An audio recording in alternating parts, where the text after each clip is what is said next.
Hello दोस्तों, नमस्कार। स्वागत है आप सभी का अपने नए YouTube channel collection of maths पर। तो दोस्तों, आज के हम इस वीडियो में बिहार बोर्ड क्लास 10th में पूछे गए इम्पॉर्टेंट मैथ का ऑब्जेक्टिव का सलूशन करेंगे, जिसमें आप सभी को 2022 के द्वितीय पाली में पूछे गए सभी ऑब्जेक्टिव प्रश्नों का सलूशन कराया जाएगा। तो चलिए हम लोग आगे बढ़ते हैं। तो देखिए, हम अभी आप सभी को क्वेश्चन बैंक सॉल्यूशन 2022 का करा रहे हैं, जिसमें आप सभी को द्वितीय पाली का सॉल्यूशन किया जाएगा ऑब्जेक्टिव। ठीक है, इसके माध्यम से हम लोग बिहार बोर्ड परीक्षा 2024 की तैयारी करने वाले हैं। मैथ ऑब्जेक्टिव यहाँ से आपको 90% लगभग प्रश्न इसी टाइप के पूछ लिए जाएंगे आपसे, और हम लोगों का जो सपना है वो 90% लाने का, वो सपना हकीकत में बदलने वाला है। बस आप जोश और जुनून के साथ मेहनत करते रहिए, ताकि आपके भी माता पिता का जो नाम है वह खिला रहे। ठीक है, तो चलिए हम लोग पहले नंबर प्रश्न पर चलते हैं। तो देखिए, पहला नंबर प्रश्न है कि यदि बहुपद 6x³ minus x11x² minus 3x plus 2 के शून्यक अल्फा बीटा गामा हो, तो alpha into beta plus beta into gamma plus alpha into gamma का मान क्या होगा। तो देखिए, हम लोग जानते क्या हैं कि alpha into beta plus beta into gamma plus alpha into gamma बराबर क्या होता है, c बटा का a होता है। तो देखिए, यहाँ पे त्रिघात बहुपद है, तो यहाँ पर आपका a बराबर कितना है, 6 है, b बराबर कितना है आपका -11 है, c बराबर आपका कितना है -3, और d बराबर कितना है 2। तो c बटा a होता है, तो c का मान कितना है, तो -3 है, और एक जगह पर कितना है 6, तो 3 दूना का कितना हो जाएगा 6, तो कितना हो जाएगा 1/-2। तो आपका ऑप्शन नंबर क्या हो जाएगा, सी राइट आंसर हो जाएगा। देखिए, दूसरा नंबर प्रश्न है कि यदि बहुपद x² minus 3x plus 1 minus 5 के शून्यक अल्फा कॉमा बीटा हो, तो अल्फा प्लस 1 बीटा प्लस 1 का मान क्या होगा। तो देखिए, यहाँ पे क्या है, तो x² माइनस 3x माइनस 3 हो जाएगा माइनस 5 हो जाएगा, तो ये हो गया x² माइनस 3x माइनस का कितना हो जाएगा 8 हो जाएगा। तो इसी देखिए, यहाँ पे a का मान कितना हो गया 1, b का मान कितना हो जाएगा -3 हो जाएगा, c का मान कितना हो जाएगा 8। तो इसीलिए अल्फा प्लस बीटा बराबर क्या हो जाएगा, तो -b/a बराबर हो जाएगा कितना, देखिए यहाँ पे माइनस हो जाएगा, और माइनस b की जगह पर 3 है, एक जगह पर कितना आया है 1, तो माइनस माइनस का क्या हो जाएगा +3 हो जाएगा। अल्फा इंटू बीटा बराबर क्या हो जाएगा, तो c/a। ठीक है, तो c का मान यहाँ पे -8 है, और एक जगह पर 1 है, तो बटा में कितना हो जाएगा -8। हम इसका इसलिए मान निकालें क्योंकि इसका उपयोग होने वाला है। तो इसलिए देखिए, अल्फा में बीटा से इसीलिए हमको निकालना था क्या, तो alpha plus 1 into beta plus 1 का मान निकालना था। तो देखिए, अल्फा इंटू बीटा हो जाएगा प्लस अल्फा में 1 से गुना तो अल्फा प्लस 1 में बीटा से तो बीटा प्लस 1 में 1 से गुना कीजिएगा तो कितना होगा 1। तो अल्फा इंटू बीटा के यहाँ पर कितना आया है, तो -8 आया है, प्लस अल्फा इंटू देखिए अल्फा इंटू बीटा -8 आया है, और अल्फा प्लस बीटा कितना आया है 3 आया है। ठीक है, अब यहाँ पे देखिए प्लस कितना हो गया 1, तो कितना हो जाएगा -8 प्लस कितना हो जाएगा 4, तो कितना हो जाएगा माइनस का क्या हो जाएगा 4 हो जाएगा। ठीक है, तो इसका आंसर क्या हो जाएगा, आंसर जो इसका होगा ऑप्शन नंबर सी, इसका क्या हो जाएगा राइट आंसर हो जाएगा। देखिए, तीसरा नंबर प्रश्न है कि यदि बहुपद x² plus px minus q के शून्यक एक दूसरे के व्युत्क्रम हो, यानी शून्यक इसका कितना होता है, द्विघात बहुपद है, तो द्विघात बहुपद का शून्यक क्या होगा, एक अल्फा होगा और दूसरा क्या होगा बीटा होगा, यही तो होता है। लेकिन यहाँ पे क्या बोला, एक शून्यक दूसरे का व्युत्क्रम है, यानी अल्फा जो है वो 1/बीटा के बराबर होगा, इसी को हम लोग क्या कहते हैं व्युत्क्रम। तो भागा में है बीटा, तो अल्फा बीटा भागा में है, तो देखिए अल्फा इंटू बीटा बराबर कितना हो जाएगा 1, और हम लोग यहाँ पे देखिए a का मान कितना हो जाएगा, तो 1, b का मान कितना हो जाएगा p, c का मान कितना हो जाएगा -q। तो अल्फा इंटू बीटा कितना होता है, तो अल्फा इंटू बीटा जो आपका हो जाएगा, अल्फा इंटू बीटा बराबर क्या होता है c/a बराबर 1। सी का मान यहाँ पे कितना दिया है तो माइनस का क्यू, ए का मान कितना दिया है 1 बराबर क्या हो जाएगा 1, तो माइनस क्यू माइनस देखिए यहाँ पे माइनस क्यू बराबर कितना हो जाएगा 1, तो इसीलिए आपका क्यू बराबर कितना आ जाएगा माइनस का 1। तो इसका आंसर क्या हो जाएगा ऑप्शन नंबर ए राइट आंसर हो जाएगा। देखिए चौथा नंबर प्रश्न है, निम्नलिखित में से कौन एक द्विघात बहुपद है जिसके शून्यक -2 और 6 है। तो शून्य कितना दिया है -2, यानी एक को मान लेते हैं अल्फा -2 और दूसरा को मान लेते हैं बीटा, तो शून्यक है तो 6 हो जाएगा। तो इसीलिए अल्फा प्लस बीटा बराबर हो जाएगा -2 + 6 बराबर हो जाएगा 4। अल्फा इंटू बीटा बराबर कितना हो जाएगा तो -2 × 6 बराबर कितना हो जाएगा -12। तो इसीलिए हम सभी का जो द्विघात बहुपद जो हो जाएगा, द्विघात बहुपद बराबर क्या होता है formula x² minus alpha plus beta into x plus alpha into क्या हो जाएगा बीटा। ये हो जाएगा आपका x² minus alpha plus beta के जगह पर कितना आया है तो 4 आया है into x plus alpha into beta के जगह पर कितना है तो -12 है। तो हो जाएगा x² minus 4x plus minus 12। अब आप ऑप्शन में मिला लीजिए x² minus 4x, x² minus 4x minus 12, तो ऑप्शन नंबर ए आपका क्या हो जाएगा राइट आंसर हो जाएगा। 5वां नंबर प्रश्न है कि रैखिक समीकरण नियम 2x - 3y + 2 = 0, 6x - 9y + 5 = 0 के कितने हल होंगे। तो यहाँ पे देखिए अगर हम यहाँ से निकालते हैं तो a1 देखिए a1 का मान कितना हो जाएगा 2, b1 का मान कितना हो जाएगा -3, c1 का मान कितना हो जाएगा तो 2 हो जाएगा, a2 का मान कितना हो जाएगा 6, b2 का मान कितना हो जाएगा a2 का मान 6 हो गया, b2 का मान हो गया -9, c2 का मान कितना हो जाएगा तो 5 हो जाएगा। ठीक है, कितने हल होंगे तो यहाँ पे निकाल लीजिए a1 बटा a2 बराबर कितना हो जाएगा 2/6, काटेंगे तो कितना हो जाएगा 3/1 यानी 1/3, और b1 बटा b2 का मान कितना हो जाएगा तो b1 के जगह पर -3 और b2 के जगह पर कितना हो जाएगा -9, माइनस से माइनस काट गया 3 तिया के कितना हो गया 9, तो 1/3 हो जाएगा। c1 बटा c2 बराबर कितना हो जाएगा तो 2/5 हो जाएगा। ठीक है, तो यहाँ पे हम क्या देख रहे हैं कि यहाँ जो समीकरण जो है समीकरण a1 बटा a2 बराबर है b1 बटा b2, लेकिन नॉट इक्वल टू है c1 बटा c2 है, इसीलिए इतना के रूप में है। और जब इतना के रूप में रहता है, इतना के रूप में जब रहे a1 बटा a2 बराबर b1 बटा b2 not equal to c1 बटा c2 रहे, तो इसका क्या होता है कोई भी हल नहीं हो सकता है। ठीक है, तो इसका जो आंसर हो जाएगा कोई हल नहीं होगा। ठीक, अब हम चलते हैं 6ठा नंबर प्रश्न पर। कहता है कि k के किस मान के लिए समीकरण kx + 2y + 5 तथा 3x + y = 1 का अद्वितीय हल होता है। तो देखिए अद्वितीय हल होने के लिए यहाँ पे सबसे पहले a1 का मान हो जाएगा k, और b1 का मान हो जाएगा 2 और c1 का मान हो जाएगा 5। ठीक है, यहाँ से देखिएगा तो निकाल लेंगे क्या, a2 का मान हो जाएगा यहाँ पे 3, b2 का मान आपका हो जाएगा कितना 22 और c2 का मान कितना हो जाएगा 1 हो जाएगा। ठीक है, तो हम लोग जानते हैं कि अद्वितीय हल होने के लिए, ठीक है, तो चूंकि अद्वितीय क्या हो जाएगा अद्वितीय हल होने के लिए, तो अद्वितीय हल होने के लिए क्या होता है तो a1 बटा a2 not equal to b1 बटा b2 होता है। तो a1 का मान k, a2 का मान 3 नॉट इक्वल टू b1 का मान हो जाएगा कितना 2 और b2 का मान हो जाएगा 4।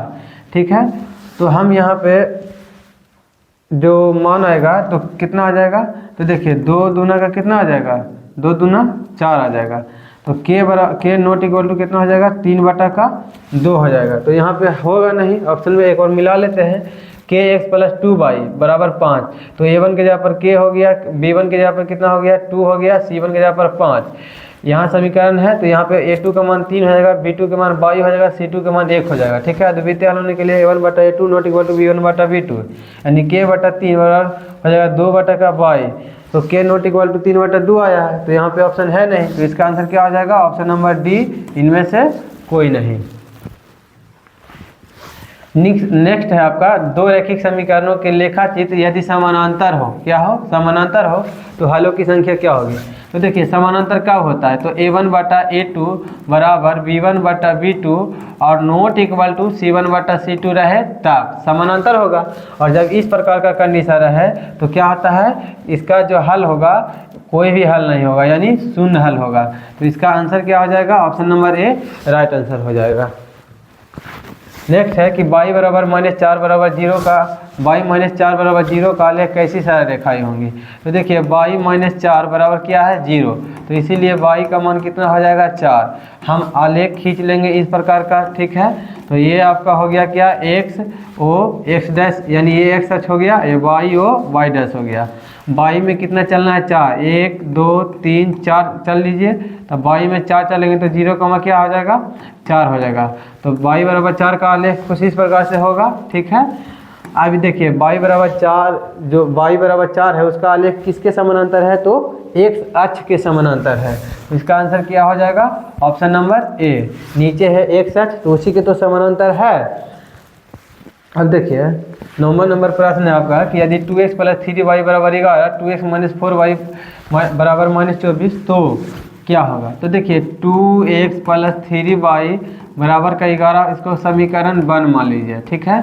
और कितना है, तो 2x माइनस का 4y बराबर कितना है -24, इसे समीकरण क्या कीजिए 2 मान लीजिए, ठीक है। अब हम चलते हैं, देखिए यहाँ पे सभी 2, इसमें भी 2x इसमें भी 2x है, तो हम क्या करेंगे समीकरण 1 माइनस 2 करने पर, ठीक है, समीकरण 1 माइनस 2 करेंगे तो ये आपका हो जाएगा 2x प्लस 3y बराबर 11 हो जाएगा। और ये हो जाएगा 2x माइनस 4y बराबर कितना हो जाएगा -24 हो जाएगा, ठीक है। तो माइनस के तो माइनस हो जाएगा, माइनस से तो प्लस हो जाएगा और माइनस से तो प्लस हो जाएगा। तो 2x से 2x आपका कट गया, तो प्लस का 4y प्लस का 3y तो हो जाएगा 7y और प्लस 24 और प्लस कितना हो जाएगा 11, तो हो जाएगा कितना 35। 7 से काटेंगे 7 बचे 35, तो इसीलिए y का मान कितना आ गया 5। अब देखिए y का मान 5 आया है तो आपका आंसर जो होने वाला है, आपका आंसर तो होगा डी, ठीक है। लेकिन फिर भी हम आगे देखिए y का मान कहाँ पे रख देते हैं, तो y का मान समीकरण 1 में रखने पर, y का मान समीकरण 1 में रखने पर, तो y को मान रख दीजिए समीकरण 1 में। ये आपका हो गया 2x plus 3y, 2x plus 3y बराबर कितना है 11 है। तो ये हो गया 2x प्लस 3y के जगह पर कितना है, तो y के जगह पर 5 आ गया है, ठीक है, बराबर कितना हो जाएगा 11। तो 2x हो जाएगा, 2x प्लस का 15 हो जाएगा बराबर हो जाएगा 11। तो 2x बराबर कितना हो गया 11 माइनस 15, तो 2x बराबर हो जाएगा कितना -4। तो x बराबर हो जाएगा -4 बटा 2, 2 दूनी के कितना हो जाएगा 4, इसलिए x बराबर कितना आ गया -2 और y का मान 5। तो अभी हम बोले थे आपको कि आपका जो आंसर होने वाला है ऑप्शन नंबर डी। तो इसका राइट आंसर क्या हो जाएगा, ऑप्शन नंबर डी। 10वां नंबर प्रश्न है कि निम्नलिखित में से कौन द्विघात समीकरण नहीं है। तो देखिए द्विघात समीकरण कब होता है, जब ax² plus bx plus c बराबर क्या हो 0 हो, तभी द्विघात समीकरण होता है, ठीक है। तो देखिए यहाँ से अगर हम हल करें किस बात को, कौन नहीं है ये आपको चुनना है, ठीक है। तो अगर हम ऑप्शन ए को उठा लेते हैं तो ऑप्शन ए में आपका दिया है कितना, तो देखिए ऑप्शन ए के अनुसार x प्लस 1 का होल स्क्वायर बराबर हो जाएगा 2 इंटू एक्स प्लस -3 हो जाएगा। तो इसे तोड़िएगा तो a स्क्वायर हो जाएगा प्लस का b स्क्वायर प्लस 2ab बराबर हो जाएगा 2x माइनस 3। तो ये हो गया x square plus 1 plus 2x बराबर हो जाएगा कितना 2x माइनस 3। तो देखिए यहाँ पे प्लस में 2x, यहाँ पे प्लस में 2x, जब ये प्लस वाला इस तरफ आएगा तो माइनस में हो जाएगा, इसीलिए ये कट जाएगा। तो x स्क्वायर बराबर हो जाएगा प्लस 1 और उधर चल जाएगा -3 को प्लस 3 में बराबर 0। तो x स्क्वायर प्लस 4 बराबर क्या हो जाएगा 0। तो देखिए ये भी आपका द्विघात समीकरण है, ठीक है, क्योंकि आपका x स्क्वायर के रूप में है, तो ये तो आपका द्विघात समीकरण होगा, ठीक है। अब ऑप्शन हम क्या करते हैं, बी को चेक कर लेते हैं, ठीक है। तो ऑप्शन बी को हम चेक करते हैं, तो देखिए आपका ऑप्शन बी के अनुसार जो होगा, देखिए आपका ऑप्शन बी कितना है दिया है, तो ऑप्शन बी है आपके पास x माइनस 2 का होल स्क्वायर प्लस 1 बराबर हो जाएगा कितना 2x माइनस 3 हो जाएगा। तो देखिए ये हो गया आपका A square plus B square minus 2ab plus कितना हो जाएगा 1 बराबर हो जाएगा 2x माइनस 3 हो जाएगा। तो x के स्क्वायर प्लस 4 माइनस 4 दूनी के 4 दो दोनों के 4x प्लस 1 बराबर हो जाएगा 2x माइनस 3 हो जाएगा। तो देखिए x स्क्वायर हो जाएगा माइनस 4x कितना हो जाएगा प्लस 5 बराबर हो जाएगा 2x माइनस 3। x के स्क्वायर माइनस 4x माइनस देखिए प्लस में है तो माइनस में आ जाएगा प्लस 5 और प्लस का क्या हो जाएगा 3 बराबर 0। तो x स्क्वायर माइनस का हो जाएगा 6x प्लस 8 बराबर 0। तो देखिए ये भी जो है आपका x square minus 6x plus 8 बराबर 0 इसके रूप में है, ax स्क्वायर के रूप में है, इसलिए ये भी आपका द्विघात समीकरण होगा। तो ये भी तो आंसर होगा नहीं। अब हम तीसरा ऑप्शन को चेक करते हैं। तो तीसरा ऑप्शन है आपका क्या, तो सी में है आपका क्या x माइनस 2 इंटू हो जाएगा कितना x प्लस 1 बराबर हो जाएगा कितना, तो x माइनस 1 इंटू हो जाएगा x प्लस 3। ठीक है, तो ये आपका हो जाएगा कितना a स्क्वायर x में x है तो प्लस x माइनस 2x हो जाएगा माइनस 2 बराबर हो जाएगा x का स्क्वायर। और यहाँ पे देखिएगा तो x स्क्वायर हो जाएगा x में प्लस 3 से तो प्लस 3 हो जाएगा और माइनस का x माइनस का क्या हो जाएगा 3। अब आप यहाँ पे देखिए एक्स स्क्वायर आपका है प्लस में और ये भी है प्लस में, जब बराबर के तरफ हम इसको इस तरफ लाएंगे तो ये हो जाएगा माइनस में। ठीक है, तो एक्स स्क्वायर और एक्स स्क्वायर क्या हो जाएगा आपस में कट जाएगा। अब यहाँ पे हम देख रहे हैं कि एक्स स्क्वायर ही हमारा क्या हो रहा है काट रहा है। अब एक्स स्क्वायर काट रहा है तो हमको तो द्विघात समीकरण होगा नहीं, क्योंकि द्विघात समीकरण के लिए घात 2 चाहिए, इसलिए आपका आंसर क्या हो जाएगा ऑप्शन नंबर सी ही आपका क्या हो जाएगा राइट आंसर हो जाएगा। ठीक है, आपका आंसर क्या हो जाएगा ऑप्शन नंबर सी। नेक्स्ट है बिंदु 2 माइनस 2 और माइनस 2 को मिलाने वाला रेखाखंड का मध्य बिंदु का निर्देशांक। तो लिखिएगा कि मध्य बिंदु का निर्देशांक, मध्य बिंदु का जो निर्देशांक होता है, मध्य बिंदु का निर्देशांक इसको मान लेते हैं हम, मध्य बिंदु किसको मान लेते हैं, तो P इंटू एक्स वाई बराबर क्या होता है, तो होता है x1 प्लस x2 बटा 2 y1 प्लस y2 बटा 2 होता है। ठीक है, तो अब हम यहाँ पे देखते हैं तो x1 आपका कितना है, तो 2 है प्लस x2 कितना है, तो माइनस का 2 है बटा 2 y1 कितना है, तो माइनस का 2 है प्लस y2 कितना है, y2 कितना है 2 है बटा का क्या हो जाएगा 2। ठीक है, अब हम यहाँ पे दिया है 2 प्लस माइनस माइनस 2 बटा 2, ये हो जाएगा माइनस 2 और माइनस 2 प्लस 2 0 हो जाएगा बटा 2। तो यहाँ पर भी आ गया 0, यहाँ पर भी आ गया 0, तो इसका आंसर क्या हो जाएगा 0,0। Option number B right answer हो जाएगा। नेक्स्ट है किसी त्रिभुज का केंद्रक 3,0 है तो उसके 2 शीर्ष इतना है, तो तीसरा क्या होगा। तो हम लोग जानते हैं कि केंद्रक बराबर क्या होता है, केंद्रक बराबर क्या होता है, तो x1 plus x2 plus x3। ठीक है, बटा का क्या होता है 3 होता है। ठीक है, कॉमा आपका कितना हो जाएगा, अब यहाँ पे देखिए x3 y1 plus y2 plus y3 बराबर कितना होता है 3। ठीक है, अब यहाँ पे देखिए केंद्रक आपको दिया है कितना, तो 3,0 केंद्रक बराबर होता है लेकिन हमको केंद्रक दे दिया है।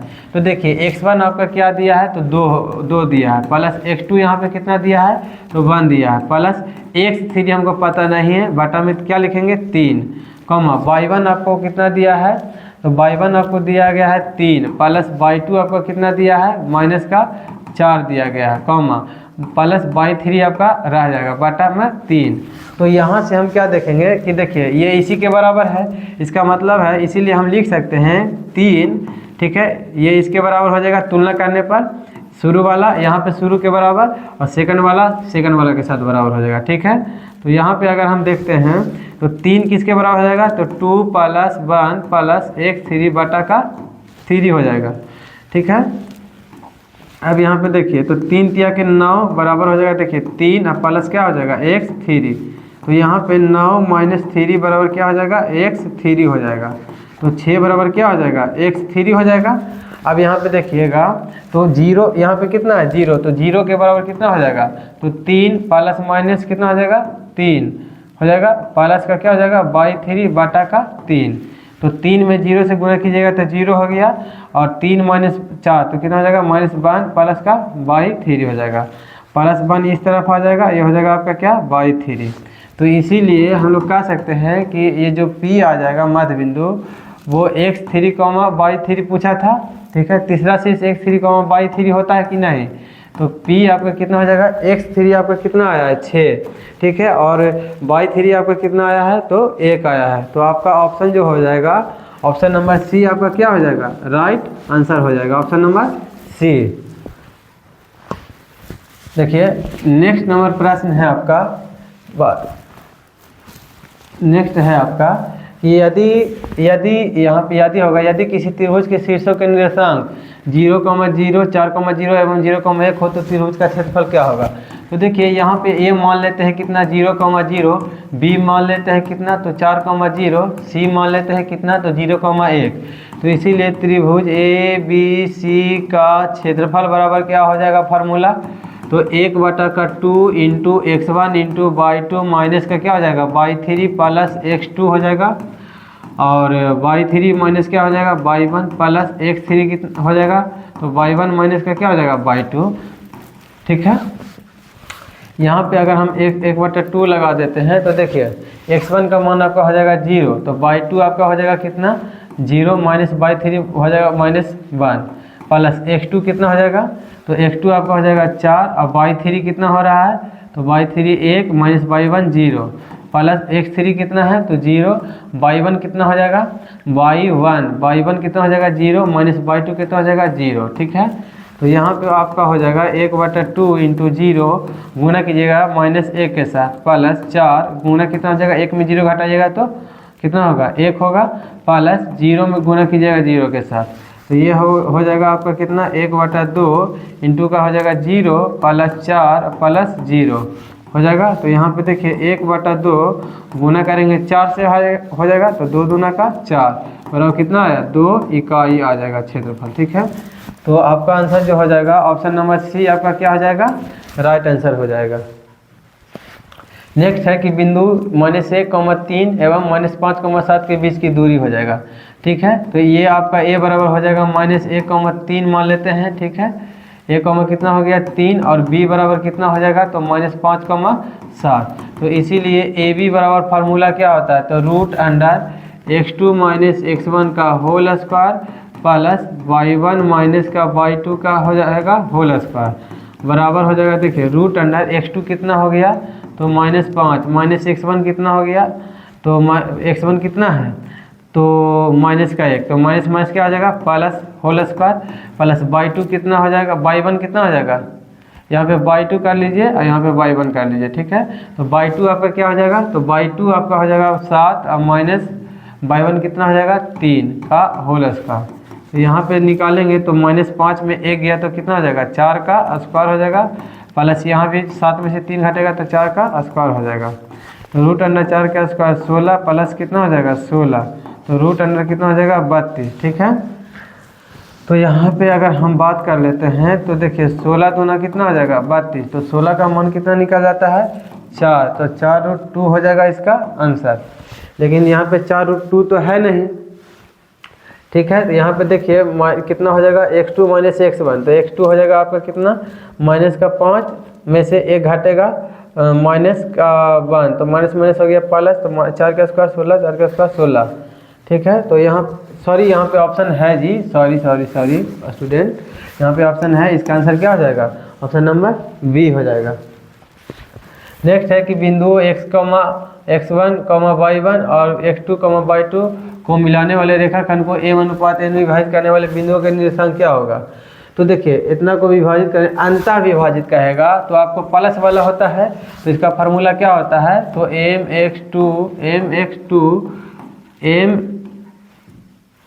देखिए इसका जो फार्मूला होता है क्या mx2 प्लस nx1 बटा m प्लस n होता है, m/2 प्लस n/1 बटा क्या होता है m प्लस n होता है अंतः विभाजन के लिए। यही बाह्य विभाजन के लिए कहेगा तो बीच में क्या हो जाएगा प्लस की जगह पर माइनस। तो आपका जो आंसर हो जाएगा क्या हो जाएगा option number m/2। Option number A ही आपका क्या हो जाएगा, राइट आंसर हो जाएगा। ठीक है, देखिए 16 नंबर प्रश्न है कि यदि किसी शंकु के वक्र पृष्ठ का क्षेत्रफल, शंकु का वक्र पृष्ठ क्या होता है, तो शंकु का वक्र पृष्ठ क्या होता है, तो पाई आर एल होता है। ठीक है, शंकु का वक्र पृष्ठ कितना होता है दिया है, तो 880 दिया है। शंकु का वक्र पृष्ठ का क्षेत्रफल पाई आर एल 880 होता है, दिया है। यानी शंकु का वक्र पृष्ठ क्या होता है, पाई आर एल, और क्षेत्रफल कितना दिया है, 880। इसीलिए हम पाई आर एल बराबर लिख सकते हैं 880, और त्रिज्या जो है 14 सेंटीमीटर है। ठीक है, तो उसकी त्रिज्या को चाहिए। तो देखिए पाई का, और यहाँ पे अगर हम बात करें तो त्रिज्या कितना दिया है, आर का मान 14 दिया है। ठीक है, 14 सेंटीमीटर। तो लिखिएगा कि चूँकि पाई आर एल बराबर दिया है 880, और पाई का मान हम लोग जानते हैं 22/7, आर का मान 14, और एल त्रिज्या को चाहिए हमें क्या होती है, एल होती है। तो एल हमें निकालना है, 880 हो जाएगा। ठीक है, यहाँ से काटिएगा तो 22 चौके क्या हो जाएगा, 88, 1 0 हो जाएगा। ठीक है, 7 में 2 से गुना कीजिएगा, 7 दूनी के 14 हो जाएगा। 2 से काटिएगा तो कितना हो जाएगा, 20 मरतबे। तो एल बराबर क्या हो जाएगा, 20 सेंटीमीटर। तो आपका जो आंसर हो जाएगा ऑप्शन नंबर क्या हो जाएगा, बी राइट आंसर हो जाएगा। 16 नंबर प्रश्न है, समान ऊंचाई वाले दो बेलनों के आयतनों का अनुपात 9:16 है। यानी पहला बेलन का आयतन क्या होगा, पाई r1 मान लीजिए, पाई r² एच, और दूसरा बेलन क्या हो जाएगा, पाई, इसको मान लीजिए r2, पाई r2 पाई r2 हो गया, पाई r² एच। ठीक है, बेलन का आयतन होता है r1 और r2 हमने सिर्फ माना है, और इसका अनुपात क्या दिया है, 9/16 है। 9:16 का मतलब 9/16। पाई से पाई काट दीजिए, यहाँ पे देखिए समान ऊंचाई का है, यानी ऊंचाई क्या है, समान, ऊंचाई काट जाएगा। तो देखिए r1 के स्क्वायर बराबर 9 है, तो r1 बराबर कितना हो जाएगा, 3 हो जाएगा, और r2 का कितना हो जाएगा, तो r2 कितना हो जाएगा, r2 के स्क्वायर है 16, तो r2 बराबर हो जाएगा कितना, 4, स्क्वायर रूट में जाएगा तो 9 का मान निकलेगा 3 और 16 का मान निकलेगा 4। ठीक है, तो इनके वक्र पृष्ठ के क्षेत्रफलों का अनुपात, तो इसीलिए वक्र पृष्ठ क्या होता है, बेलन का वक्र पृष्ठ, बेलन का वक्र पृष्ठ अनुपात, बेलन का क्या पूछा है, वक्र पृष्ठ, बेलन का वक्र पृष्ठ के पूछा है। ठीक है, तो बेलन का वक्र पृष्ठ क्या होता है, 2 पाई आर एच हो जाएगा। पाई एच समान था, समान ऊंचाई का था, 2 से 2 काट जाएगा, पाई से पाई काट जाएगा। तो देखिए यहाँ पे आर कितना था पहला वाला का, तो 3 था रेशियो, यहाँ पे आर कितना था, तो 4। तो इसके वक्र पृष्ठ का क्षेत्रफलों का अनुपात भी कितना हो जाएगा, तो 3:4 हो जाएगा। तो ऑप्शन नंबर सी इसका क्या हो जाएगा, राइट आंसर हो जाएगा। नेक्स्ट है आपका कि एक शंकु की पूर्ण सतह का क्षेत्रफल 18 है। शंकु का पूर्ण सतह क्या होता है, तो pi R into R plus का एल होता है। ठीक है, कितना दिया है, 18 दिया है। शंकु का पूर्ण सतह का क्षेत्रफल 18, यानी पूर्ण सतह क्या होता है शंकु का, तो pi R into R plus L, और उसकी त्रिज्या को चाहिए कितना है, शंकु के आधार की त्रिज्या की दुगनी है, यानी त्रिज्या की दुगनी है। ये जो त्रिज्या को चाहिए एल है, वो शंकु की त्रिज्या की क्या है, दुगनी है, यानी एल बराबर क्या लिख सकते हैं, तो 2r लिख सकते हैं। तो शंकु के आधार का क्षेत्रफल, यानी ये जो शंकु होता है, शंकु के आधार का क्षेत्रफल, इसके बारे में पूछा है। और ये कैसा होता है, वृत्ताकार, यानी इसका क्षेत्रफल किसके बराबर, पाई आर के स्क्वायर के बराबर होगा। ठीक है, इसी का क्षेत्रफल हमको से पूछ रहा है। तो देखिए पाई हो जाएगा, यहाँ पे क्या हो जाएगा, पाई हो जाएगा। ठीक है, और यहाँ पे देखिए आर, और यहाँ पे आर हो गया, अब प्लस एल के जगह पर हम लोग कितना रख सकते हैं, 2r, एल के जगह पर 2r बराबर क्या हो जाएगा, 18 हो जाएगा। ठीक है, तो देखिए ये हो जाएगा पाई आर इंटू हो जाएगा कितना, 3r हो जाएगा, बराबर कितना हो जाएगा, 18 हो जाएगा। तो यहाँ पे देखिए, यहाँ पे हो जाएगा कितना, तो पाई हो जाएगा इंटू हो जाएगा कितना, 3r के स्क्वायर बराबर हो जाएगा 18। तो गुना में है तो 3 से काट दीजिए, 3 छक्का 18, तो पाई आर के स्क्वायर बराबर हो जाएगा कितना, तो 6 हो जाएगा। और हमें आधार का क्षेत्रफल पूछा था, तो आधार क्या होता है, वृत्ताकार, और वृत्त का क्षेत्रफल क्या हो जाता है, पाई आर के स्क्वायर के बराबर, और पाई आर के स्क्वायर कितना आया, तो 6 आया। ठीक है, फिर से समझिएगा, पाई आर के स्क्वायर कितना आया 6, और हमें पूछा था शंकु के आधार का क्षेत्रफल। तो शंकु का जो आधार होता है वो वृत्ताकार होता है नीचे से, और इसका क्षेत्रफल किसके बराबर होगा, तो पाई आर स्क्वायर के बराबर। और यहाँ पे पाई आर स्क्वायर का मान कितना आया है 6, इसलिए इसका जो आंसर हो जाएगा ऑप्शन नंबर ए क्या हो जाएगा, राइट आंसर हो जाएगा। कहता है 2 गोलों के आयतनों का अनुपात 8:27 है, तो गोला का आयतन क्या होता है, तो 4/3 पाई आर वन मान लीजिए, पाई आर क्यू बटा हो जाएगा 4/3 पाई आर स्क्वायर टू मान लीजिए पाई आर क्यू। इसका आयतन का अनुपात कितना है, तो 8/7 हो गया। 4/3 पाई से पाई कट गया। देखिए R1 के क्यू है कितना 8, तो ये देखिए यहाँ पे क्या है घन में, यहाँ पे जाएगा घनमूल में, तो R1 का मान कितना हो जाएगा, तो 2 हो जाएगा, ठीक है। और R2 का मान कितना हो जाएगा, तो यहाँ पे देखिए 3 हो जाएगा, ठीक है, क्योंकि √Q का मान कितना होता है 3 होता है। तो इसीलिए संपूर्ण पृष्ठ के क्षेत्रफल का अनुपात पूछा है, तो संपूर्ण पृष्ठ क्या होता है 4 पाई आर स्क्वायर हो जाएगा, यहाँ पे 4 पाई R2 के स्क्वायर हो जाएगा, ठीक है। R1 R2 हमने अपना मन से माना है, तो 4 से 4 काट जाएगा आपका, पाई से पाई काट जाएगा, तो R1 यहाँ पे कितना आया था, तो R1 यहाँ पे है 2, तो 2 का स्क्वायर हो जाएगा अनुपात, R2 कितना है 3, तो 3 का क्या हो जाएगा स्क्वायर, तो 2 का स्क्वायर 4 और 3 का स्क्वायर 9। तो इसका जो आंसर हो जाएगा आपका 4:9, ऑप्शन नंबर डी इसका क्या हो जाएगा, राइट आंसर हो जाएगा। नेक्स्ट है किसी गोले का संपूर्ण पृष्ठ का क्षेत्रफल 616 है। गोला का संपूर्ण पृष्ठ क्या होता है 4 पाई आर स्क्वायर, और उसका मान कितना दिया है 616 दिया है। तो गोले का व्यास, तो देखिए 4 से काटेंगे हम इसको, तो कितना हो जाएगा 1, ठीक है, 2 4 5 का 20 हो जाएगा, 1 4 चौका 16 हो जाएगा, ठीक है। तो पाई का मान कितना हो गया 22/7 हो जाता है, आर के स्क्वायर बराबर हो जाएगा कितना 154 होता है, ठीक है। संपूर्ण पृष्ठ का क्षेत्रफल दे लेता है, इसीलिए हमने 4 पाई आर स्क्वायर बराबर लिख दिया 616। 22 से काटेंगे तो 22 7 54 से होता है, ठीक है। तो आर के स्क्वायर बटा 7 बराबर क्या हो जाएगा 7 हो जाएगा, ठीक है। तो आर स्क्वायर बराबर 7 7 49, तो आर बराबर क्या हो जाएगा √49, तो आर बराबर क्या हो गया 7। तो इसीलिए व्यास पूछा था, व्यास बराबर होता है 2r, 2 गुना आर के बराबर कितना हो जाएगा 7, तो 7 गुना का कितना हो जाएगा 14 सेंटीमीटर। तो आपका आंसर जो होगा option number B right answer हो जाएगा। कहता है कि युग्मत रैखिक समीकरणों के निकाय ax1 + by बराबर c1, a2x + b2y बराबर c2, तो अनगिनत हल प्राप्त होते हैं। तो अनगिनत हल कब होता है, ठीक है। तो a1 बटा a2 बराबर b1 बटा b2 बराबर c1 बटा c2 रहने पर, इस प्रकार का कंडीशन अगर है तो उसका क्या हल अनगिनत होगा। तो आपका जो ऑप्शन नंबर सी डी हो जाएगा, वही क्या हो जाएगा राइट आंसर हो जाएगा। नेक्स्ट है आपका कि त्रिभुज ए बी सी में भुजा ए बी तथा ए सी पर त्रिभुज ए, इसको मान लीजिए त्रिभुज ए हो जाएगा बी सी में, ठीक है, भुजा ए बी तथा ए सी पर क्रमशः बिंदु क्या है डी और ई है, बिंदु है। यदि डी ई समानांतर है बी सी, तो ए डी का मान है 4, डी बी का मान है x - 4, ए का मान है 8, तो ए सी का मान है क्या 3x - 19। तो हमें x का मान पूछा है।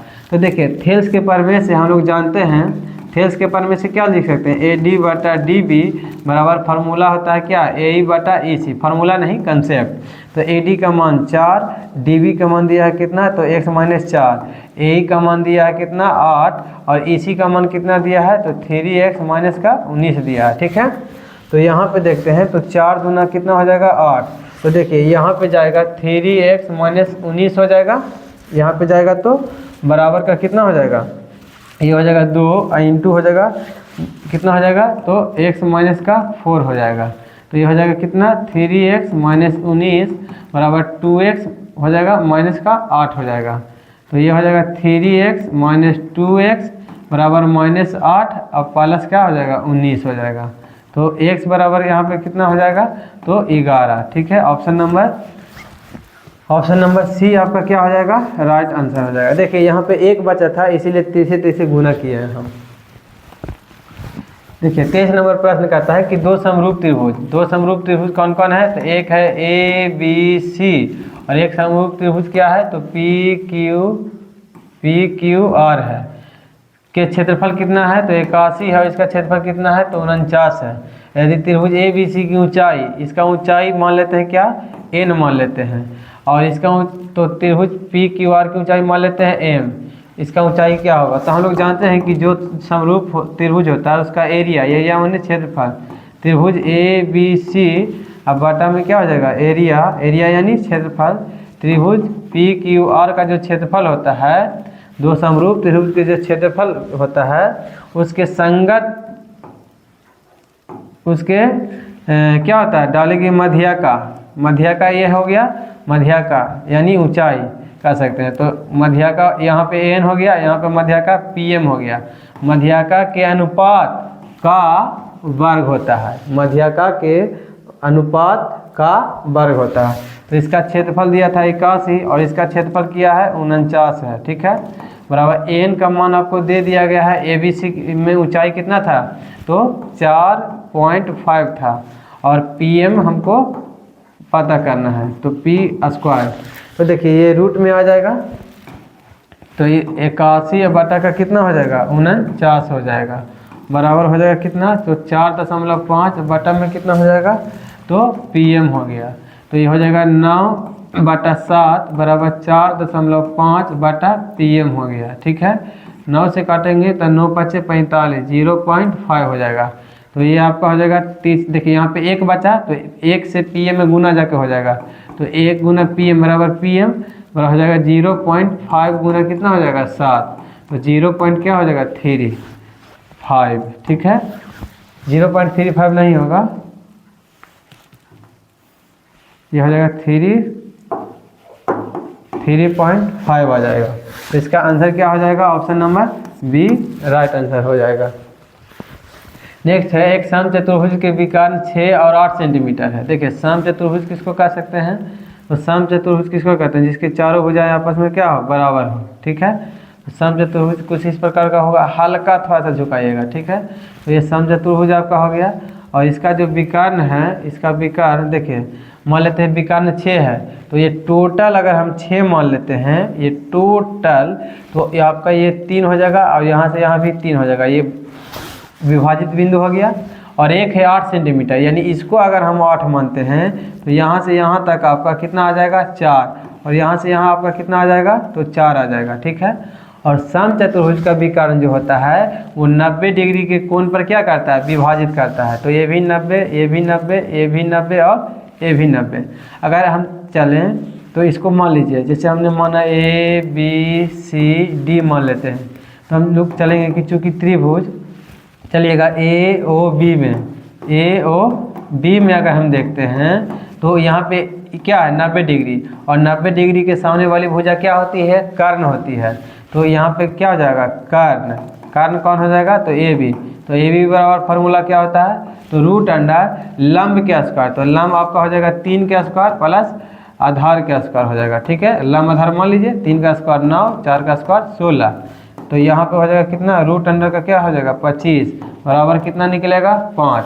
तो इसका जो आंसर हो जाएगा प्रत्येक भुजा, ये आया कितना? 5 आया ए बी। तो देखिए समचतुर्भुज का चारों भुजा आपस में क्या होता है? बराबर। तो ये भी 5, ये भी 5, ये भी 5, ये भी 5, इसका प्रत्येक भुजा कितना आ जाएगा? 5 सेंटीमीटर। तो ऑप्शन नंबर सी आपका क्या हो जाएगा? राइट आंसर हो जाएगा। नेक्स्ट है कि दो समरूप त्रिभुज कौन है? एक है समरूप त्रिभुज ए बी सी और एक है समरूप त्रिभुज क्या? पी क्यू आर है। क्रमशः परिमाप दिया है, परिमाप है इसका 36 और इसका परिमाप है कितना? 24। पी क्यू कितना दिया है? तो पी क्यू आपको दिया है 10। तो हमको पूछेगा ए बी पूछ रहा है। तो हम लोग जानते हैं कि जो समरूप होता है दो त्रिभुज, यानी त्रिभुज ए बी सी का परिमाप, ए बी सी का क्या?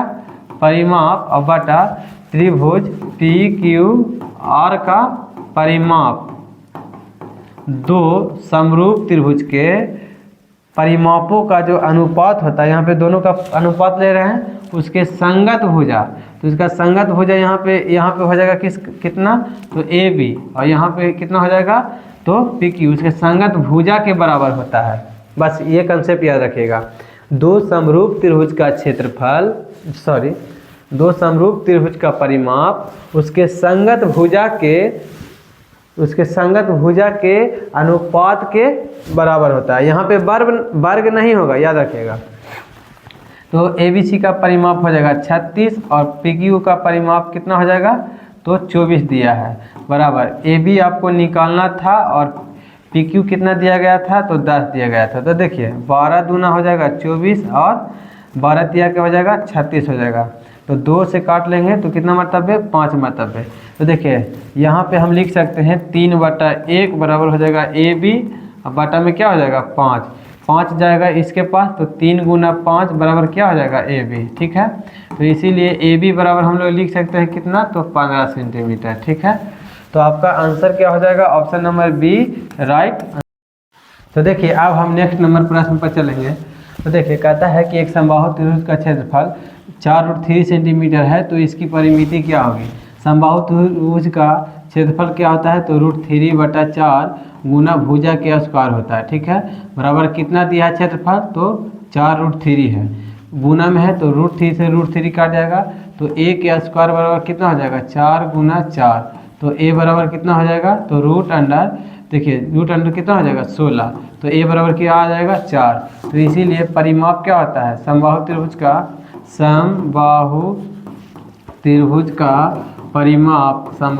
का परिमाप बराबर होता है क्या, तो 3 है, तो 3 गुना 1 जहाँ पर कितना आया है, तो 4 बराबर कितना हो जाएगा 12 सेंटीमीटर।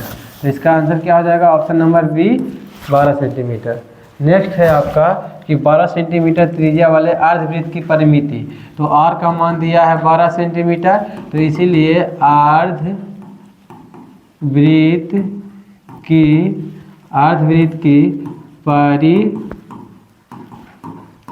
अर्धवृत्त की परिमिति बराबर क्या होता है, तो पाई r प्लस का क्या होता है 2r।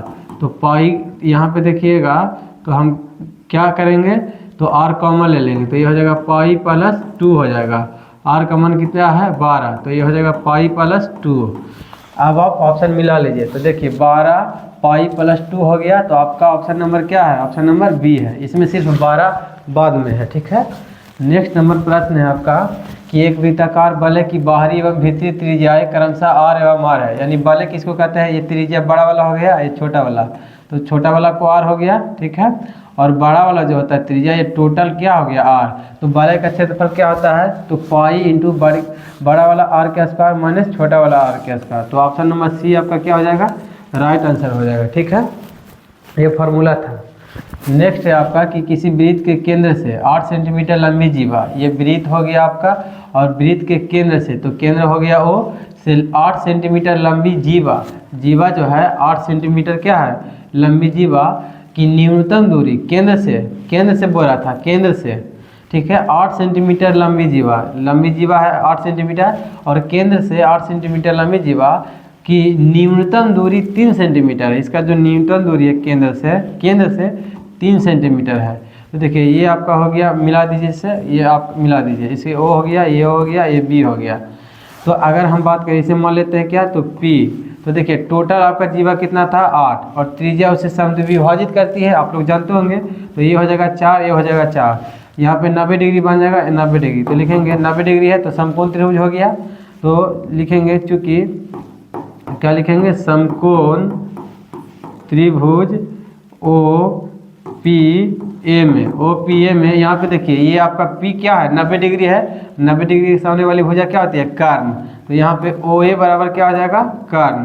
तो कर्ण बराबर क्या होता है, तो रूट अंडर लंब के स्क्वायर हो जाएगा प्लस आधार के स्क्वायर हो जाएगा। तो रूट अंडर 9 हो जाएगा, कितना हो जाएगा 16, तो जोड़ेंगे तो कितना हो जाएगा रूट अंडर 25, और 25 का मान कितना निकलेगा, तो 5। तो आपका आंसर क्या हो जाएगा, option number B right answer हो जाएगा। सॉरी देखिए यहाँ पे क्या पूछा था, तो वृत्त का व्यास पूछा था, तो इसीलिए व्यास बराबर क्या होता है 2r। तो बराबर कितना हो जाएगा 2r के जगह पर कितना आया है 5, तो इसका आंसर क्या हो जाएगा 10 सेंटीमीटर। तो आपका आंसर क्या हो जाएगा, option number C 10 centimetre. 30 number प्रश्न है कि दो वृत्तों के क्षेत्रफलों का अनुपात 9:4 है।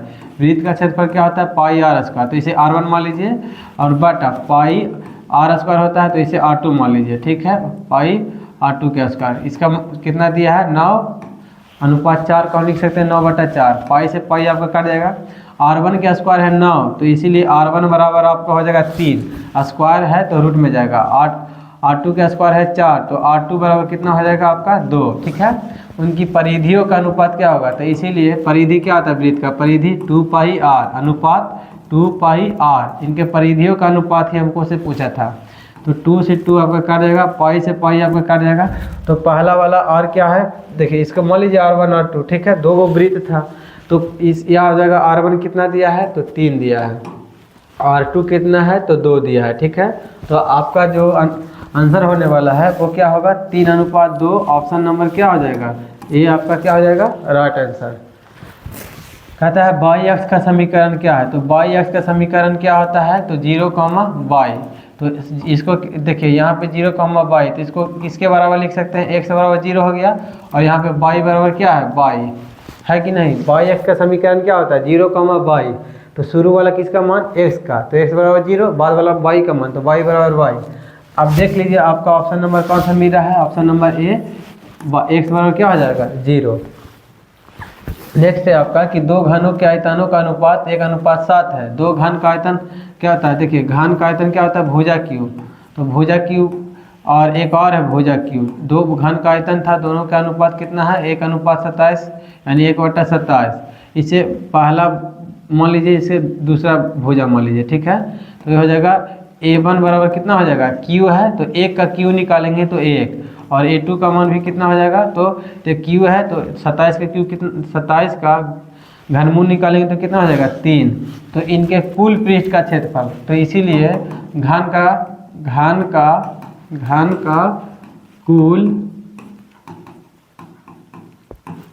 पृष्ठ का क्षेत्रफल क्या हो जाएगा, घन का कुल पृष्ठ का क्षेत्रफल होता है 6k² अनुपात 6k² हो जाएगा, 6 से 6 आपका कट जाएगा। तो पहला वाला भुजा का मान कितना था आया था तो 1 के स्क्वायर हो जाएगा, दूसरा वाला भुजा कितना आया है 3, तो 3 के स्क्वायर हो जाएगा, तो ये हो जाएगा बराबर कितना हो जाएगा 1:3 का स्क्वायर 9।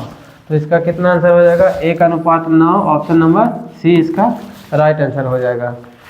नेक्स्ट है आपका कि एक गोला जिसकी त्रिज्या 2r है, r बराबर कितना दिया है 2r, तो उसका आयतन क्या होगा, तो इसीलिए आयतन क्या हो जाएगा, आयतन बराबर फार्मूला होता है आयतन, गोला का आयतन बराबर फार्मूला क्या होता है, तो गोला का आयतन फार्मूला होता है 4/3 पाई r³ होता है, ठीक है। तो 4/3 पाई r के जगह पर कितना है तो 2r गुना 2r है, ठीक है। तो यहाँ पर गुना करेंगे तो देखिए 4, देखिए 2 दूना 4, 4 दूना 8, 8 चौके 32 पाई r³ बटा का क्या हो जाएगा 3।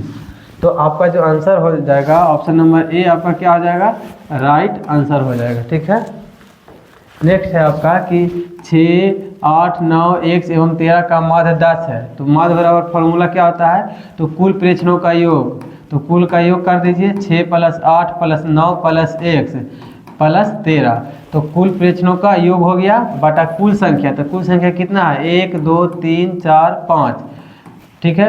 माध्य बराबर कुल प्रेक्षणों का योग बटा कुल संख्या, लेकिन हमें माध्य पहले से क्या किया था दिया है, तो बराबर कितना लिख देंगे 10, तो हो जाएगा 6 + 8 14, और 14 9 कितना हो जाएगा 23, 23 और 13 कितना हो जाएगा 26, 36 हो जाएगा, 36 प्लस का x बटा 5 बराबर क्या हो जाएगा 10 हो जाएगा, ठीक है। तो आपका 36 प्लस x बराबर हो जाएगा कितना, तो 10 में 5 गुना हो तो कितना 50, तो x बराबर कितना हो जाएगा 50 माइनस का 36 हो जाएगा, तो इसीलिए x बराबर कितना आ जाएगा, x बराबर क्या आ जाएगा 14, तो इसका आंसर जो हो जाएगा option number B right answer हो जाएगा। नेक्स्ट है आपका कि 15, 6, 16, 8, 22, 21, 9, 18, 25 की मध्य का क्या होगी, तो लिखेंगे सबसे पहले आरोही क्रम में सजाने पर, आरोही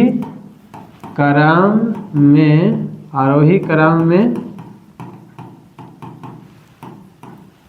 सजाने पर, तो आरोही क्रम में सजाएंगे तो सबसे पहले आपका हो जाएगा 6, 6 के बाद हो जाएगा 8, 8 के बाद 9, 9 के बाद कितना हो जाएगा, तो 9 के बाद हो जाएगा 15, 15 के बाद हो जाएगा 16, 16 के बाद आपका कितना हो जाएगा, तो 18, 18 के बाद 21, 21 के बाद हो जाएगा 22 हो जाएगा। गिन लीजिए 1 2 3 4 5 6 7 8 9, 1 2 3 4 5 6 7 8, यहाँ पे एक छूट गया है, ठीक है। तो देखिए यहाँ पे 6 हो जाएगा, 6 के बाद 8 हो गया, 8 के बाद 9 हो गया, ठीक है।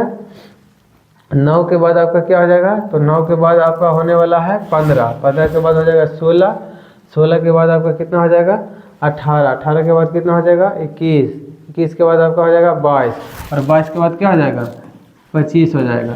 तो देखिए यहाँ पे विषम संख्या है, तो विषम संख्या के लिए हम आपको ट्रिक बताए थे कि इधर से बराबर कर लीजिए, ठीक है। 9 है तो 1 2 3 4 यहाँ तक ले लीजिए, और इधर से लीजिए 1 2 3 4 यहाँ से ले लीजिए, बीच में जो आया वही आपका क्या हो जाएगा आंसर।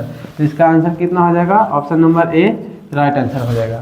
यदि हम फार्मूला से चलेंगे तो यहाँ पे लिखेंगे चूँकि n बराबर कितना है, तो 9 है, ठीक है। n बराबर 9 है जो कि विषम संख्या है, जो कि देखिए यहाँ तक हम यहाँ क्या बता दिए, आंसर बता दिए, लेकिन कॉन्सेप्ट अब इसका सोल्यूशन सही में क्या होता है तो इस प्रकार आपको लिखना पड़ेगा। चूँकि n 9 है जो कि क्या है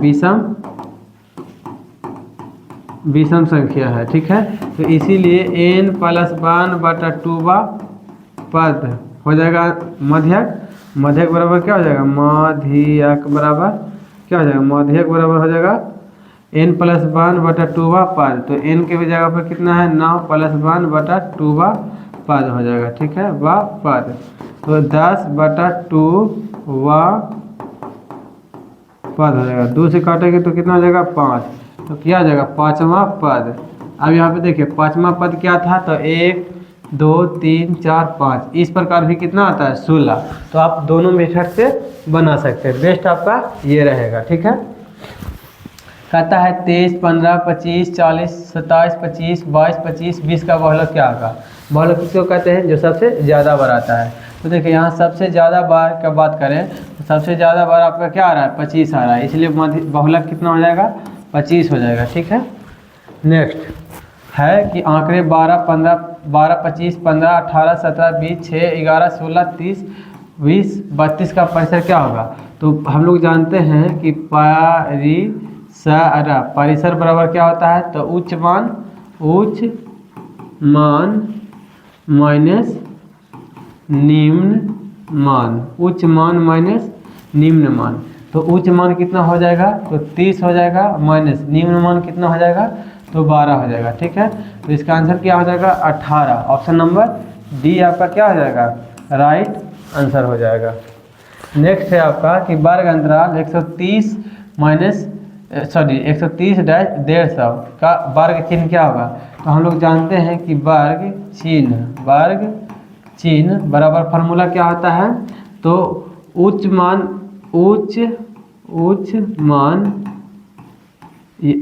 प्लस निम्न मान,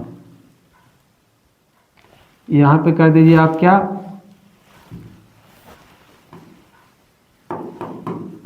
ऊपरी सीमा प्लस निचली सीमा, ठीक है, बटा क्या होता है बटा 2 होता है।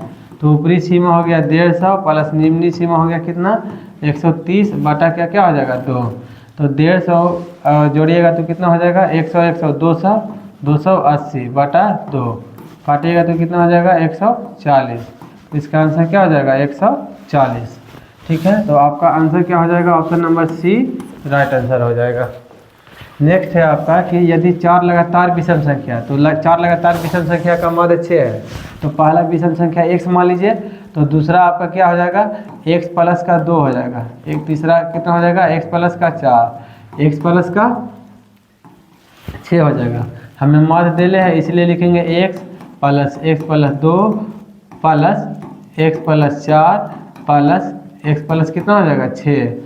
तो टोटल कितना है, तो 4 है, ठीक है। तो बटा में क्या हो जाएगा 4, क्योंकि फार्मूला होता है माध्य का कुल प्रेक्षणों का योग बटा कुल संख्या, और उसका माध्य कितना दिया है, 6 दिया है। x 1 2 3 4 ये हो जाएगा 4x प्लस 2 4 6 का क्या हो जाएगा 12 बटा में 4 बराबर हो जाएगा 6। तो ये हो जाएगा 4x प्लस का 12 बराबर हो जाएगा 6 चौका 24। तो 4x बराबर हो जाएगा 24 माइनस 12। तो 4x बराबर हो जाएगा कितना 12। तो इसीलिए x बराबर क्या हो जाएगा 12 बटा का 4 तिया का 12। तो x बराबर क्या हो जाएगा 3। तो सबसे बड़ी संख्या आपका क्या था, तो सबसे बड़ा आपको देख रहे होंगे x प्लस 6 है। तो यहाँ पे अगर देखें x के यहाँ पर 3 प्लस 6 रख देंगे तो आपका सबसे बड़ी संख्या क्या आ जाएगा 9। ठीक है, यहाँ पे विषम संख्या जो होता है प्लस 2 बढ़ते जाता है। जैसे देखिए 3 है 5 है 7 है 9 है, तो यहाँ से यहाँ गए तो प्लस 2 बढ़ा, यहाँ से यहाँ गए प्लस 2 बढ़ा, यहाँ से यहाँ गए तो प्लस 2, इसीलिए प्लस 2 जुड़ते जाता है विषम संख्या में। ठीक है, अब देखिए निम्नलिखित में कौन केंद्रीय प्रवृत्ति की माप नहीं है। तो माध्य होता है, मध्यका होता है, बल्लभ होता है, परिसर नहीं होता केंद्रीय प्रवृत्ति की माप, इसीलिए आपका आंसर क्या हो जाएगा 40 का ऑप्शन डी। नेक्स्ट है दो संख्याओं का मासा 27 एवं लासा 162 है। यानी देखिए अगर हम बात करें आपका तो मासा आपका क्या दिया है, तो मासा बराबर 27 और लासा बराबर क्या दिया है, तो लासा बराबर कितना है 162। उनमें से एक संख्या कितना है 54 है, तो कहता है दूसरी संख्या क्या होगी। तो हम लोग जानते हैं कि चूँकि पहली संख्या हम लोग क्या जानते हैं, चूँकि पहली संख्या गुना दूसरी संख्या, पहली संख्या गुना दूसरी संख्या बराबर फार्मूला क्या होता है, तो मासा गुना मासा हो जाएगा क्या हो जाएगा, मासा गुना क्या होता है लासा हो जाता है। यानी एलसीएम को ही हम लोग क्या कहते हैं मासा गुना लासा हो जाएगा। ठीक है, पहली संख्या हमको दिया है 54, दूसरी संख्या हमको निकालना है, मासा आपका दिया है 27 और लासा दिया है कितना 162। 27 दूना का कितना हो जाएगा 54, 2 से काटिएगा तो 8 81 मतलब कट जाएगा। तो बी बराबर कितना आ गया 81। ऑप्शन नंबर क्या हो जाएगा डी, इसका क्या हो जाएगा राइट आंसर हो जाएगा। नेक्स्ट है आपका कि 12, 15 एवं 21 का मासा क्या होगा। तो देखिए 12 को हम लोग कैसे लिख सकते हैं, तो 3 गुना 4 लिख सकते हैं। 15 को किस प्रकार से लिख सकते हैं, तो 3 गुना 5 लिख सकते हैं। 21 को किस प्रकार लिख सकते हैं, तो 3 गुना 7 लिख सकते हैं।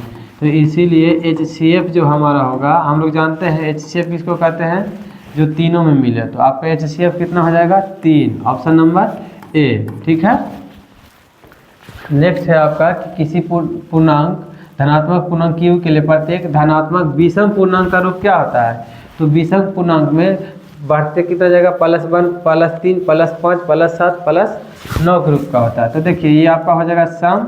ठीक है, ये +2 हो जाएगा सम और ये आपका क्या हो जाएगा विषम हो जाएगा। तो आपका आंसर क्या हो जाएगा ऑप्शन नंबर सी प्लस। यहाँ पे देखिए विषम संख्या ये है, आप Q के जगह पर 1 रखिएगा तो 6 गुना 1 6 हो जाएगा, अब प्लस कितना हो जाएगा 1 तो जोड़िएगा तो कितना हो जाएगा 7। ठीक है, तो यही आपका विषम संख्या आने वाला है। आप Q की जगह पर 2 मानिएगा तो 6 दूना का 12 और प्लस 1 13, ये भी विषम संख्या है। Q की जगह पर आप 4 मानिए तो 6 चौके 24 और 1 जोड़िएगा तो 25, इसलिए विषम संख्या का रूप क्या हो जाएगा 6Q + 1। नेक्स्ट है आपका प्रत्येक पर में संख्या होती है। तो देखिए प्रत्येक पर में संख्या क्या होती है, एक प्रकृत संख्या, तो नहीं जी ये गलत है, क्योंकि देखिए प्रकृत संख्या 1 से चालू होता है 2 3 4, जबकि 0 भी क्या है परमेय संख्या। ठीक है, तो एक पूर्ण संख्या होता है, एक पूर्णांक संख्या होता है, एक वास्तविक संख्या होता है। तो क्या हो जाएगा प्रत्येक परमेय संख्या जो होता है क्या होता है एक वास्तविक संख्या होता है। नेक्स्ट है आपका 22/7 है, 22/7 क्या हो जाएगा। ठीक है, तो 22/7 आपका क्या हो जाएगा, तो 22/7 आपका क्या हो जाएगा परमेय संख्या हो जाएगा। ठीक है, तो आपका आंसर क्या हो जाएगा ऑप्शन नंबर ए राइट आंसर हो जाएगा। नेक्स्ट है आपका कि द्विघात बहुपद के शून्यकों की संख्या कितनी होती है। यहाँ पे द्विघात बहुपद है तो इसका शून्य कितना हो जाएगा 2। आपका ऑप्शन नंबर क्या हो जाएगा बी राइट आंसर हो जाएगा। निम्नलिखित में कौन बहुपद नहीं है। तो देखिए बहुपद नहीं है कौन, तो यहाँ पे देखिए 2/3x + 1 होगा, 2 - x² + 3x ये भी होगा। इसे आप सरिया के लिख सकते हैं कितना, तो -x² प्लस 3x प्लस 2, ये भी होगा। ठीक है, ये भी हो सकता है। यहाँ पे देखिए ये नहीं होगा, क्यों? क्योंकि इसे लिखेंगे तो x - 1 का पावर क्या आ जाएगा, -1, और बहुपद होने के लिए यहाँ पे क्या हो जाएगा, पावर ऋणात्मक नहीं होना चाहिए। ठीक है, तो आपका आंसर क्या हो जाएगा, option number C right answer हो जाएगा। नेक्स्ट है आपका कि px बराबर gx इंटू क्या होता है, qx इंटू gx और px का घात 7। देखिए px बटा gx, ठीक है, तो gx और दोनों का घात कितना दिया है, तो px बटा gx पूछ रहा है आपसे कब, जब px यहाँ पे px का घात कितना है, px का घात कितना है, 7 है, px का घात 7 और gx का घात कितना है, तो gx का घात आपका दिया गया है कितना, तो 3 दिया। इसका मतलब है कि देखिए ये px का जो घात है, घात 7 है और gx का घात कितना है, तो 3 है। तो देखिए ये बटा में है और बेस समान है, तो इसीलिए पावर क्या हो जाएगा, अब भागा में है इसीलिए पावर क्या हो जाता है, घट जाता है। तो इसका px बटा gx का घात कितना आ जाएगा, तो 4, तो इसका घात कितना आ गया, 4। ऑप्शन नंबर क्या हो जाएगा, बी राइट आंसर हो जाएगा। यहाँ पे px बराबर नहीं दिया है, px का घात दिया है, इसीलिए हमने px का घात लिखा है। ठीक है, px नहीं दिया है आपको। देखिए 49 नंबर प्रश्न है आपका, यदि बहुपद px का एक शून्य का -2 है तो निम्नलिखित में से px का एक गुणनखंड होगा। तो देखिए गुणनखंड बराबर हम आपको पिछले वाले क्लास में ही हम बता दिए हैं, गुणनखंड जब भी निकालना रहे तो ये ट्रिक याद रखिएगा, x - शून्य, x माइनस क्या होता है, शून्य, तो ये हो जाएगा x - शून्य कितना है, तो -2 हो जाएगा। तो x माइनस प्लस क्या हो जाएगा, +2 हो जाएगा।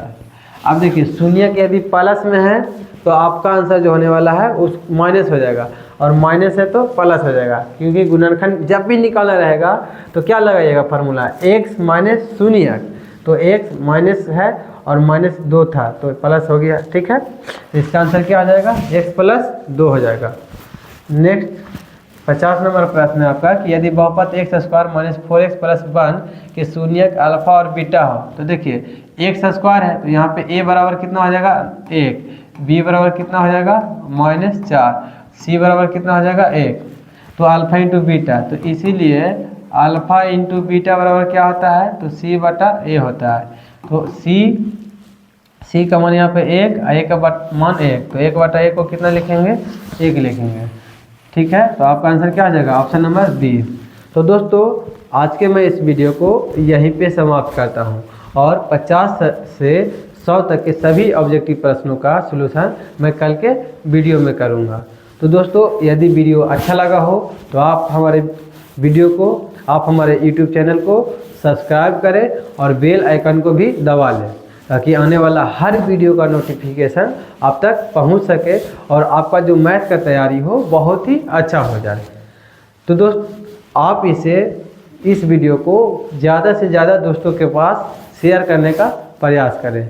ठीक है, क्योंकि जब आप लोग इसे शेयर करेंगे तो हम और भी अच्छा कंटेंट बनाने का प्रयास करेंगे। तो थैंक यू, फिर मिलेंगे हम अगले वीडियो में। जय हिंद, जय भारत।